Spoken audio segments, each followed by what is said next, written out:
It is definitely the most visually stunning grimoire in existence. There may be modern grimoires done in the last 20 or 30 years, but this is traditional stuff. It's beautifully executed. Each of the pages is a separate plate, fully colored.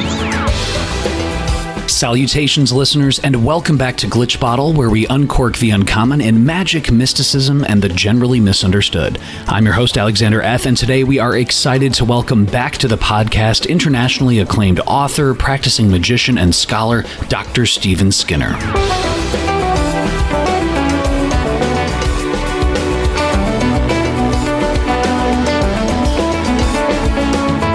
Listeners, I would definitely encourage you to check out Dr. Skinner's previous appearances on the podcast if you haven't already. He's written more than 46 books, translated into more than 20 different languages, and he received his PhD in classics from the University of Newcastle for his research on the Greek text of the Greco-Egyptian magical papyri and a number of Latin grimoires. But in this episode, Dr. Skinner shares about Sibley's clavis, or key to the mysteries of magic, co-authored with Daniel Clark. Now, this is a massive 523-page book and full-color grimoire, described as the high point of Victorian grimoire manuscripts. Dr. Skinner shares about the interesting history of this manuscript and how Dr. Skinner and Daniel Clark first approached this specific text. Also, Dr. Skinner shares about the unique advice on binding and compelling spirits that is contained within the book, something that's not typically found in other grimoires. He also talks about the intricate calligraphy and coloring of this beautiful tome. And Dr. Skinner has advice for magicians just starting out. We talk about the existence of Dr. Thomas Rudd and so many more topics. And now, returning to help us uncork the uncommon, I give you Dr. Stiven Skinner.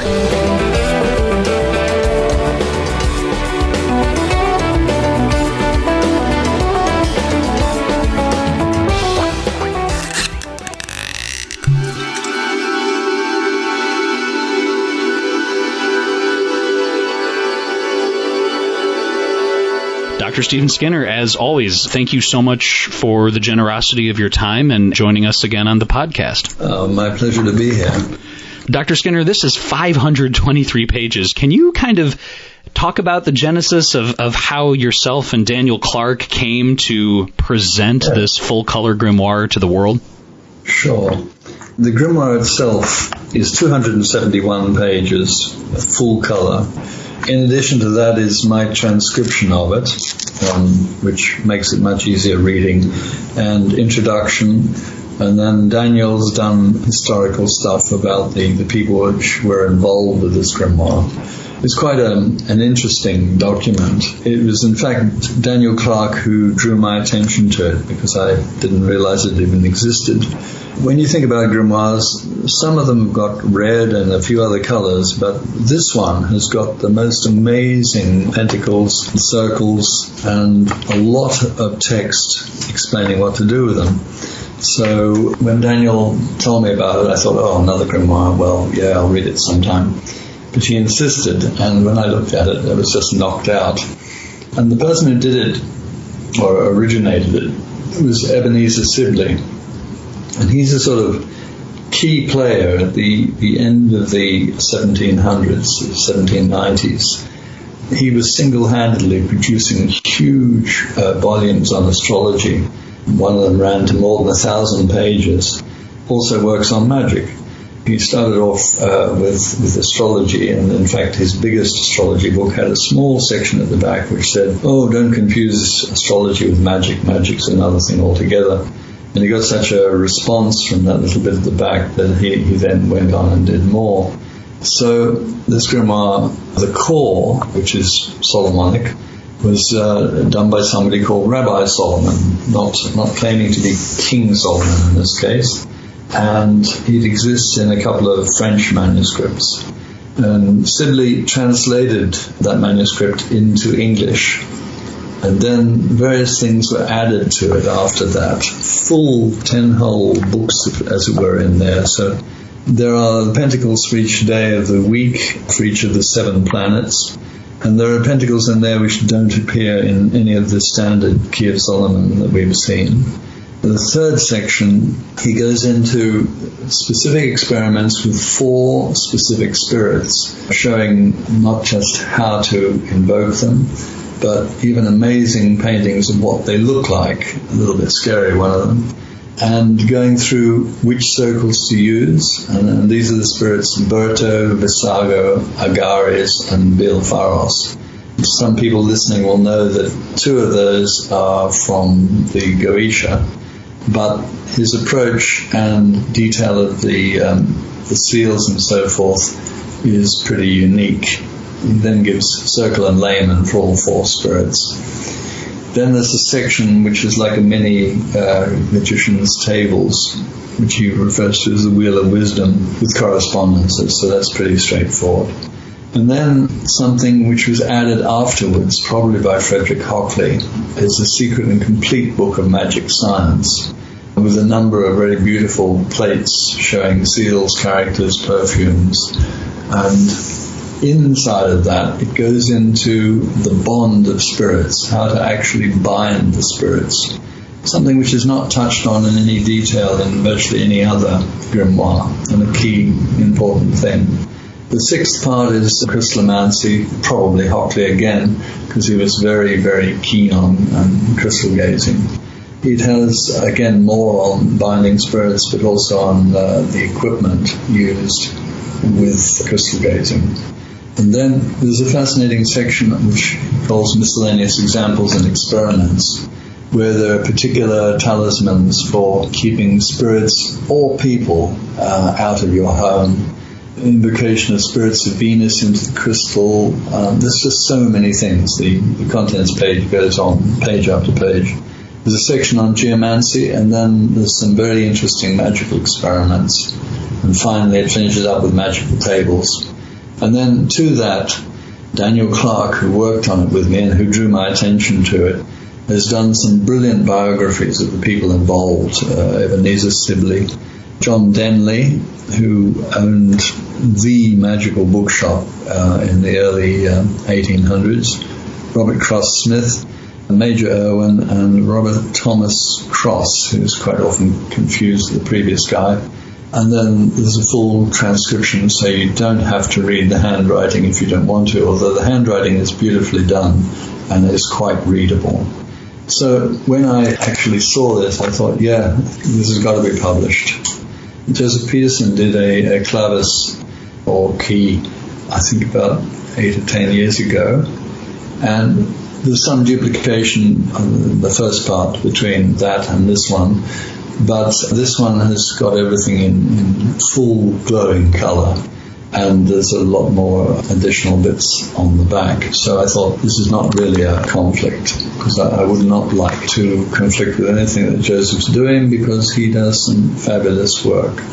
Dr. Skinner, to that point, can you talk about the similarities and differences between, and I'm thinking of course, 2 queens of England and the periods that mark them, but this specific grimoire, which as you say might be described as the high point of the Victorian era, and another very lengthy, very lavishly illustrated grimoire, the Book of Oberon, regarding a source book of Elizabethan magic. And someone mentioned, oh, this is kind of interesting. There's, an entire compendium of different areas, spells, workings with spirits. Can you just kind of share, was this, along with the Book of Oberon, is the Mysteries of Magic kind of one of the major compilations? Yes, this one is quite unique.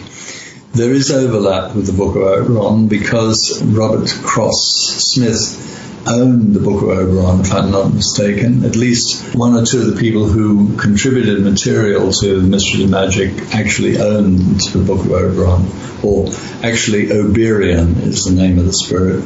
And so in my commentary on it, I've reproduced some of the old drawings about the circle used in invoking Oberion and the form in which she appears. But it just really shows that there was a lot of passing backwards and forwards of material in those days. This Mysteries of Magic Sibley is well organized and logically developed. The Book of Oberon has a number of sections in there that didn't seem to me to be a logical development through. It seems rather like a working magician's manual where stuff has been added as it's been done or done as it's been added. But that's an excellent book, and it's amazing that it took this long to come to light. In fact, when you look at it, there is a lot of magical material hidden away in libraries, even some of the most unlikely libraries, where you wouldn't expect to find it, which is only just now coming to light. And that's a function of several things. It's a function of the fact that magic was persecuted up until the Enlightenment, and then magic was dismissed. So poor old magic didn't have much of a chance. By the time it reached sort of Isaac Newton, who was considered to be the last magician as well as one of the first physicists, the ordinary guy on the street would have been fairly dismissive about magic. So that brings me to the history of this particular manuscript. Daniel had found it in the National Library of Israel, which is not actually the first place you'd look for a magical grimoire. And so we looked into the history of it, and it is possible that it passed through Isaac Newton's hands, but we're still researching that. But it was bought at auction by the guy, Mr. Yehuda, who did in fact buy Isaac Newton's alchemy and magical texts. Because when Isaac Newton's estate was broken up, John Maynard Keynes bought the physics stuff and bought the mathematical stuff and passed it on to major libraries in the UK and didn't even bid for the rest. So Yehuda bought the rest. He bought the alchemy, he bought the magic, and he bought the prophecy, and also there was quite a bit of religious stuff there. And he passed it to the National Library of Israel, which is where it's sitting now. So at least it was retained. If Keynes had his way, he probably would have thrown it out, because he probably thought it denigrated Isaac Newton's memory. That's how it got to Israel, and we've negotiated with the library, and so we're able to bring it out and publish it. The book is not only 523 pages long, but it weighs 2 kilos, which is quite a hefty book. It's only been printed recently, so there are no copies in circulation yet. I think Amazon and Llewellyn have got facilities where you can actually advance order, but it will be a month or so before copies get from the printer to the States and out into bookshops, etc. You heard that right, listeners. That is a heavy book, 2 kilos. For the Americans out there, that's 4.4 pounds. So make some extra room on your bookshelf for sure. To this point, in a previous episode, you were describing in great detail about a cunning man's grimoire and how, there are certain pieces of that grimoire that are truncated, shortened down, condensed. How about the key to the mysteries of magic? It's so many pages. There's parts, as you say, on crystallomancy, the pentacles, the clavis, the wheel of wisdom. Are there any similarities in terms of, are parts condensed, or can people truly find, if they go to one of these parts, a complete system itself? The Solomonic bit at the front is pretty complete.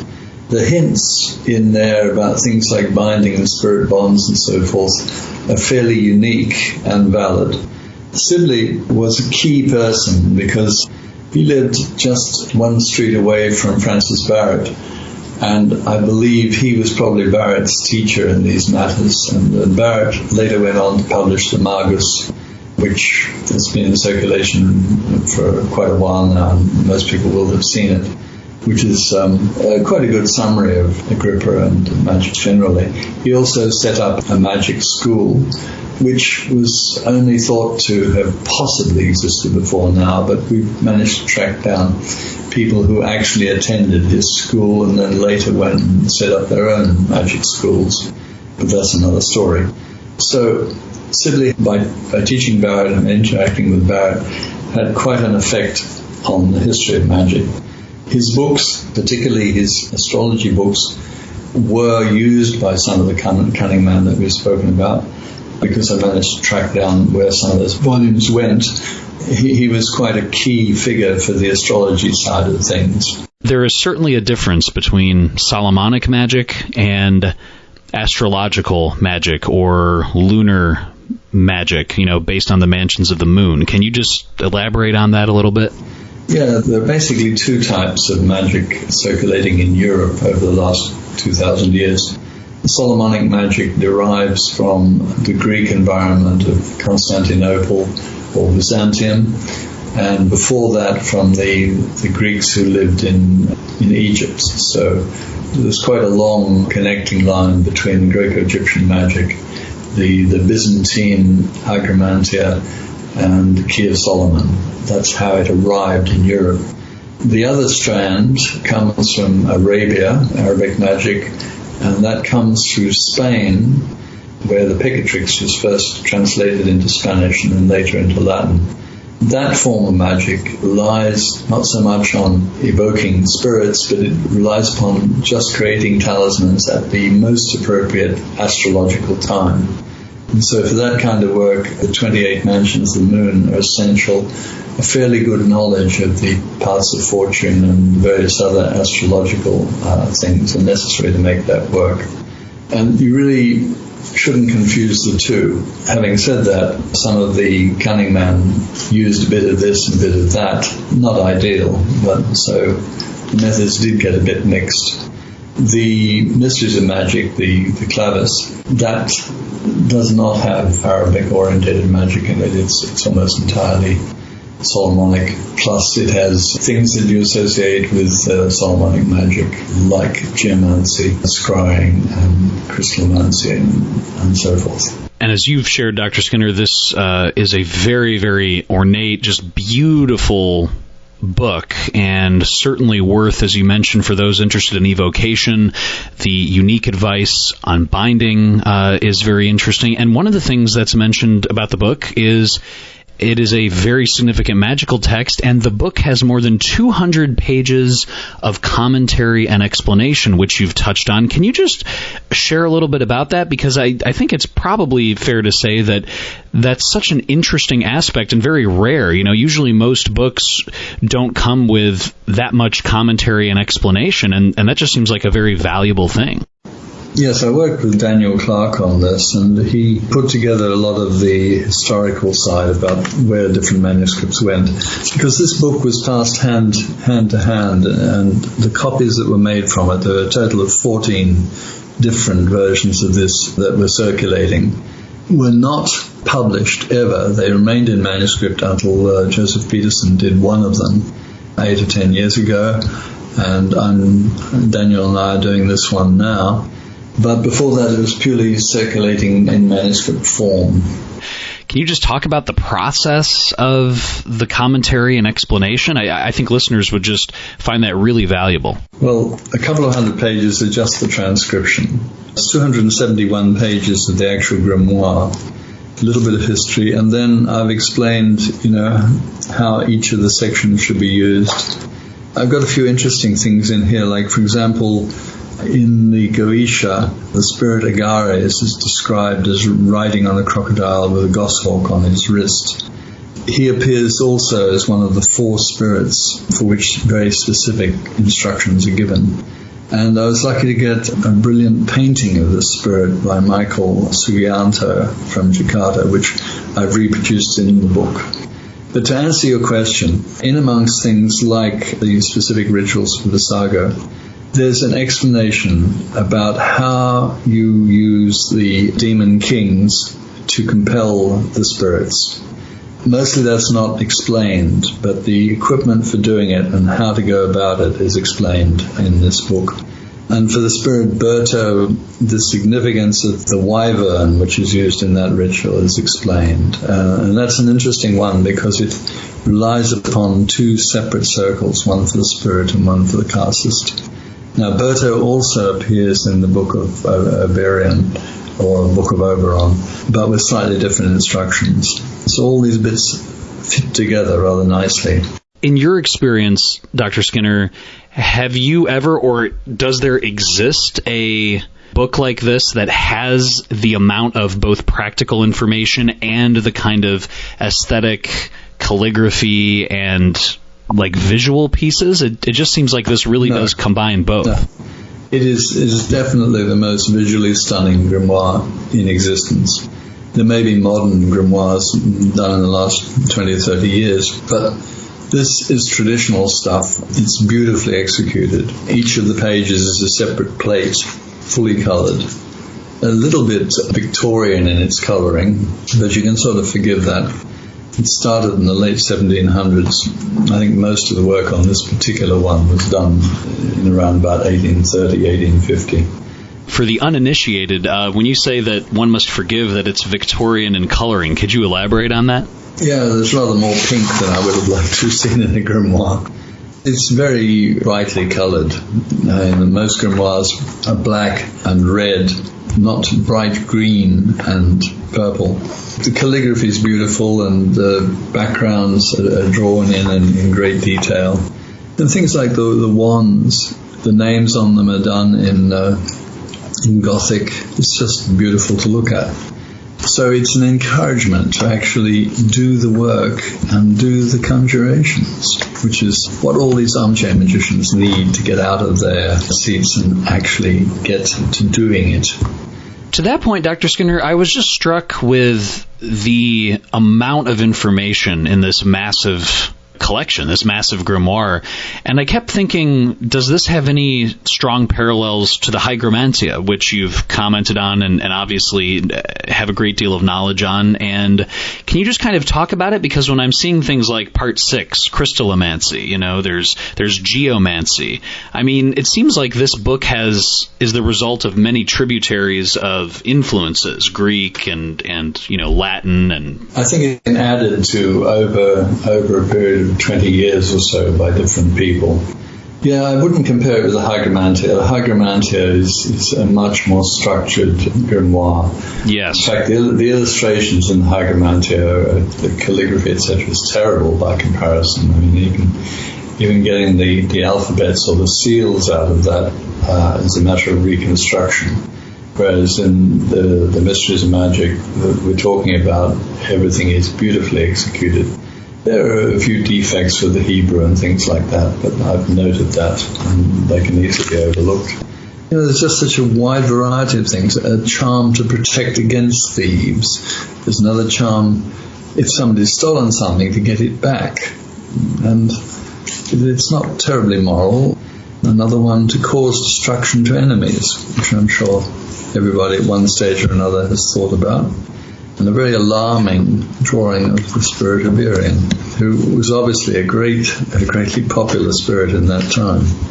Part 8, there's an entire section on geomancy. It just seems like the variety here is really the key. Yeah, it is. Actually, the geomancy section is a bit odd because divination is not really magic. Magic is about causing changes, whereas divination is passively trying to look into the future to see what will happen.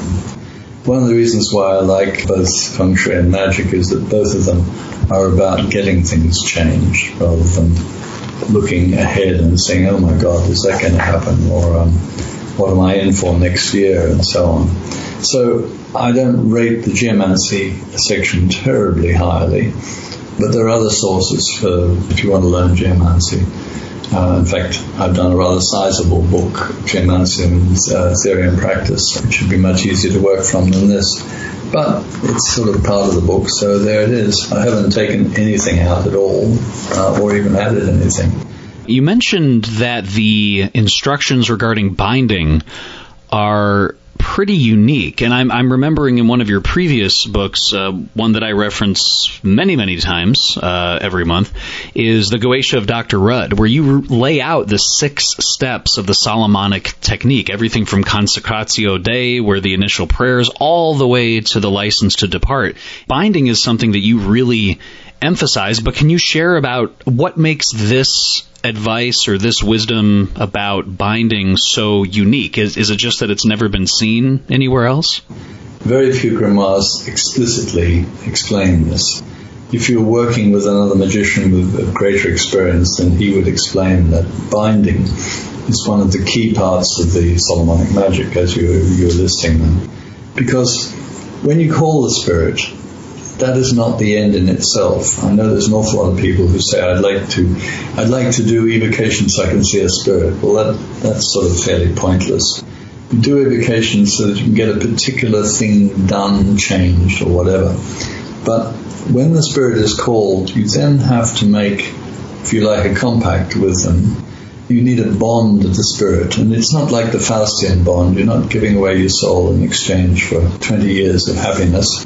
The spirit contracts to do certain things for you, and in that bond is the sort of essence of it. And one of the things that you should bind the spirit to do is to come back when you call with much less fuss. So if the spirit is properly bound, then the next time you don't have to do the whole operation.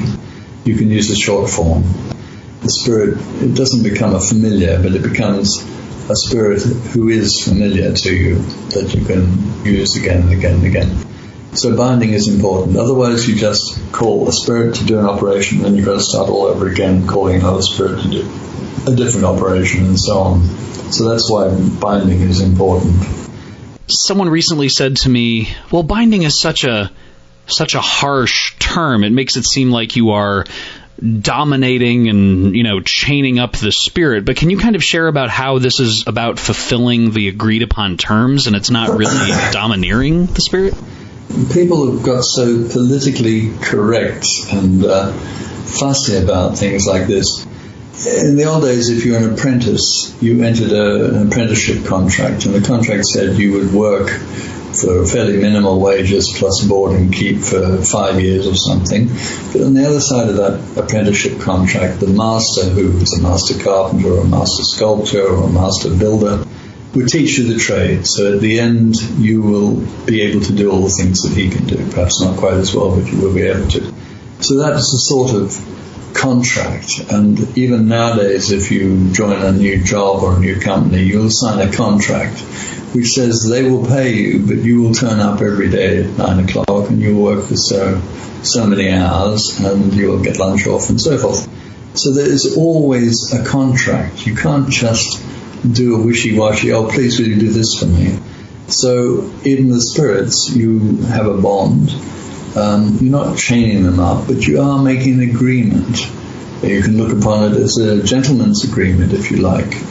I prefer to look upon it as a form of binding. You bind them to do something, but in return, you will offer them incense, or you'll make an offering to them, or whatever else.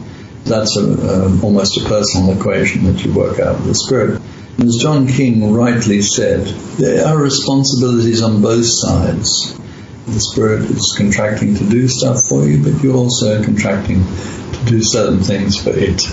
John King said it much better than I can, so I won't pursue that line of discussion. A lot of people get fussed about things like this. They confuse, for example, spirituality with spirits. Magic isn't about spirituality. It isn't about becoming an adept in Kundalini or a more spiritual person or becoming a saint or a bodhisattva or something. Magic is practical. These other things are spiritual. Spirituality and spirits are not the same. And some people think that spirits can do all sorts of things, like a spirit can realign their psychology. There was a great story I saw on Facebook. I don't know whether it's true, maybe not true, but it illustrates a point. It was about a chap who called up a spirit and said, I'm worried about my house. Can you stop me worrying about the house? I'm worried about the drainage, I'm worried about the rates, whatever. Now, you don't call a spirit to ask for a psychological adjustment. You might go to see a psychiatrist for that. So the spirit apparently agreed and promptly burned the house down so that the guy didn't have to worry about it anymore. Could have been a real story, because that's sometimes how spirits react. They're very literal. You want something done, you've got to be concrete about what it is you want done. And they can't do magic in the sense of, I want to transport this palace from Versailles to Timbuktu or Sydney or whatever. You can't do things that are not within their office. The office of spirits, it's not like an office with computers and things. It means what they are able to do. In fact, one of the oldest magical manuals was actually called The Offices of Spirits. And it will say that some spirits can transfer this from here to there. Some other spirits can cause storms. Some spirits can evoke love for the magician and so forth. And you've got to use the particular skill of the particular spirit you're invoking. You can't ask it to do something that's outside its capability. The Offices of Spirits is pretty important. So before any magic gets done, any invocation gets done, you need to have an objective and a clear idea of which spirit is going to achieve it for you. You can't ask the unreasonable. You ask what is within their range of abilities. Obviously, in the example I quoted, psychological adjustment wasn't one of that spirit's capabilities.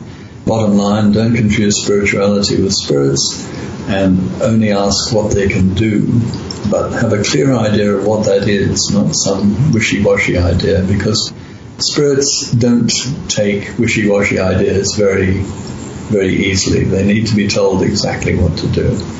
So that might sound like chaining them up, but I think it's like the nature of contracts generally. To that point, Dr. Skinner, what do you make about, like, I remember there's a section in Richard Kiekhaefer's Forbidden Rites where there's a whole chapter on illusionist experiments, experiments that can cause banquets that are really, an illusion to appear, or castles, an entire castle to appear. Can you just kind of put that in context for the listeners in terms of the experiments that are found in that, 15th century necromancer's manual and what place that holds as well? Okay, so illusions and creating the appearance of something can definitely be done. It's quite hard to do if you've got a crowd, but with one or two people, it's quite possible. Some spirits will specialize in that. Dr. Skinner, as we just kind of wrap up here, we do have some listener questions. One of the listeners is asking, what was Dr. Skinner's first evocation like, and did he have all the materials and everything memorized, and how did he find space for it? There's a lot of questions around that. Can you just share about that, Dr. Skinner? Yeah, sure. One of my first, probably my second actually, I had a friend whose parents had a caretaker's cottage in the grounds, and it wasn't being used. So I put it to him that if he asked them, could we just use it for the next 24 hours without any disturbance, please? Nobody come down bringing drinks or anything like that. We just want 24 hours. And he got a yes.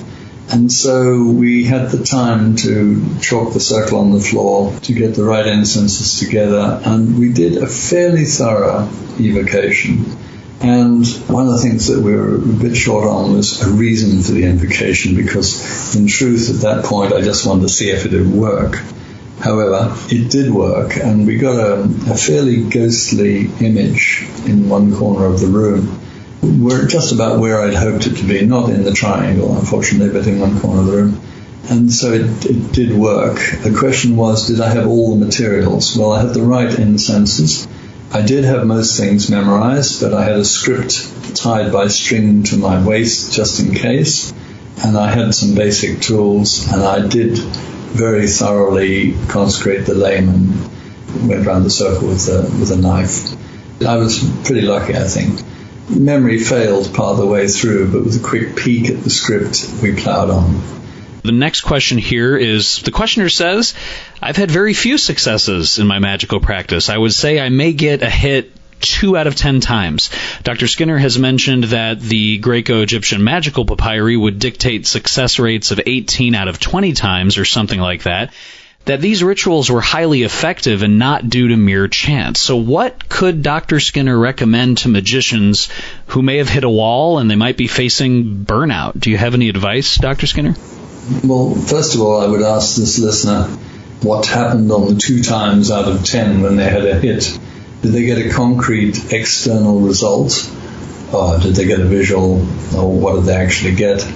I would say that this person is probably not doing everything, as it were, by the book and cutting a few corners, and that on the 2 times that they had a hit, was probably when they're actually in the right hour or using, I can't tell without actually seeing what it is they did.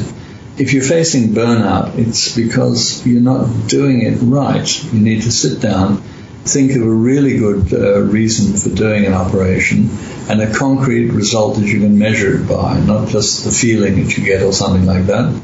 And then go through and check off the list to make sure that you've got everything, and then do it at exactly the right time on the right day. And then hopefully burnout will cease. Dr. Skinner, here is a question that I know John King talked about a little bit, but here is what the listener is asking. Does Dr. Skinner ever substitute materials for others when he can't find them? For example, the lion skin belt. Well, I started in my teens, and I did do a lot of preparation. So when I wanted incenses, I went and found the old-fashioned basement herbalist and talked to him and got some of the things that I needed for the incense. So I try not to compromise. If it was a sword I needed, I didn't compromise by having a wooden one or something. I scoured the antique stores until I finally found one antique store which had 2 Masonic swords, and I bought those. Later engraved them as required. Lion skin belt. I can't say that a lion skin belt is absolutely essential, but what I can say is that the more things you get right, the greater the percentage chance you have of having a successful operation. Most people do it the other way around. What can I get away with? Can I use a plastic something or other? Can I just burn it in a basin rather than the proper thurible and so on? You look at it the other way. You do as many things right as you can. So from fairly early on, I did have a lion skin belt. Nowadays, of course, lion skin is not really politically correct because shooting lions is not politically correct.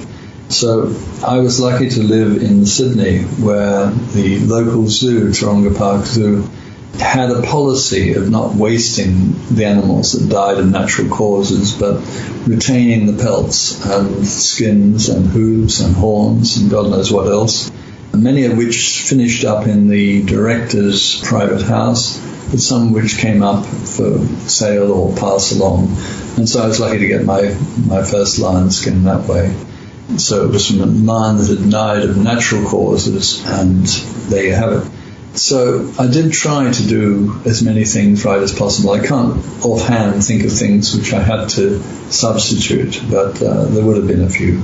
A listener is asking as well, Dr. Skinner, does Dr. Skinner use any online resources for timekeeping? I, for example, follow certain religious scholars who keep track of the first crescent moon, which is very hard to spot the day after a new moon. Any use of online resources? Yes, I do use online resources to remind me when the next full moon or the next new moon is coming up. But I do like to walk outside and look up at the sky. Some people would say that finding the new moon is difficult. You've got to make a distinction between the dark of the moon and the new moon. The new moon is when the first sliver, the first crescent is visible. Obviously, if you live in an area which is very cloudy, that's almost impossible, then you have to use online resources. But I lived for quite a while in Johor Bahru, which is a Muslim-dominant area, where checking the moon was quite a common occurrence. And so even the daily papers would have those details and so forth. So I did do that, and I did actually go and look up in the sky. Most of the grimoires say that you should do it on a waxing moon, but I found in practice that if you actually do this on a full moon, just at that point, it's quite often more effective. Very fascinating. Yeah, I think listeners can definitely make sure to try that out as well. Dr. Skinner, I really appreciate your time. I'd just like to end, as we wrap up here, with the last topic, which would be someone you introduced me to via your book many years ago, Dr. Thomas Rudd. While in the same time period, there's evidence that a Dr. Rudd or notable Rudds existed. Can you share with the listeners what is the evidence we have about one or more of these Rudds or Dr. Thomas Rudd actually being connected to the Goetia that's attributed to Dr. Rudd? Can you just share your thoughts on this? Okay, so there definitely was a Thomas Rudd. In fact, I think there were Thomas Rudd the father and Thomas Rudd the son. One of the Thomas Rudds actually met with John Dee, and there are diary entries about Dee meeting Thomas Rudd. Thomas Rudd, either father or son, worked as a surveyor and also as somebody, gunnery expert, and so he was very interested in geometry, and that would have been one common thing that he had with Dee, because later, after Dee had died, he set about and effectively did republish one of Dee's books on geometry. So I think that's conclusive now that Rudd knew Dee. The thing that's often brought up is that Peter Smart copied Rudd's books. And so people say, oh, only Smart existed, not Rudd. Well, Rudd most certainly did exist. In fact, he did 2 books. There are records of his existence. And inside one of them, the anecdotes about Rudd talking to Haydn and various other people involved in astrology and magic at the time. Peter Smart is a later scribe who's copied them. And if you look at the actual manuscripts, you can see that he's marked where he's got to the end of one of Rudd's pages. Like this is the 32nd page of Dr. Rudd's manuscript. This is the 34th page of Dr. Rudd's manuscript. Nobody in their right mind writes in comments like that if they're just making something up. I'm certain that Smart copied from Rudd's papers. Whether he was involved in the Goetia or not is also conclusively yes, because the copy of the Goetia that I worked on with David Rankin to produce the Goetia of Dr. Rudd was the one that Rudd had written and Smart copied. There are a couple of individuals who continually deny Rudd's existence when there's much more proof of his existence than there is for many, many historical characters. To that point, we have the very last question from a listener as well, which is, Dr. Skinner, could you elaborate on why Dr. Rudd, in your estimation, decided to go with matching the 72 goetic spirits to the 72 angels of the Shem HaMephorash when other techniques, as you've mentioned, also exist that other authors such as Dr. Al Cummins and yourself have touched on, such as appealing to the 4 kings and the infernal chiefs? Why do you think Dr. Rudd decided to use that thwarting angel technique? Right, well, the thwarting angel technique dates back at least to the 2nd century. Rudd's work in connecting the Shem HaMephorash angels with the 72 spirits follows on from Blaise Vignier. And he was a magician and a cryptographer, just like Dee. And he also made the thwarting angels connections. It's a long-term thing. So thwarting angels is one way of doing it. Using the king to command the demons or spirits beneath him is another way of doing it.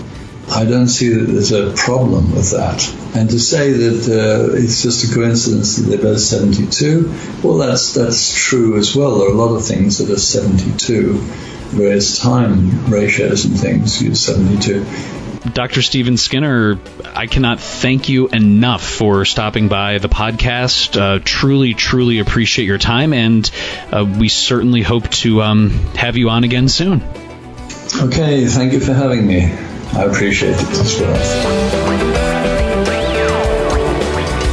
What an awesome discussion and an incredible opportunity to hear from Dr. Stiven Skynner, and thanks as always goes directly to you, the listeners, for always kicking butt and sharing your time to enjoy the podcast. In the meantime, you can subscribe and check out previous episodes and other magical Glitch Bottle news on YouTube, youtube.com/glitchbottle, and you can always download and listen to podcast episodes on iTunes, Spotify, Spreaker.com, and Stitcher Radio. Also, please make sure to subscribe and follow us on YouTube, and if you subscribe, hit that little notification bell for new episodes as soon as they post, and you can follow us on Twitter @GlitchBottle. Our intro music is the track Tornado by David Zeste. Our magical interest is fueled by sincerity, passion, amazing guests, and a copious amount of clinking coffee cups. Until next time, this is Alexander F. reminding you to invoke often, uncork the uncommon, and keep the light.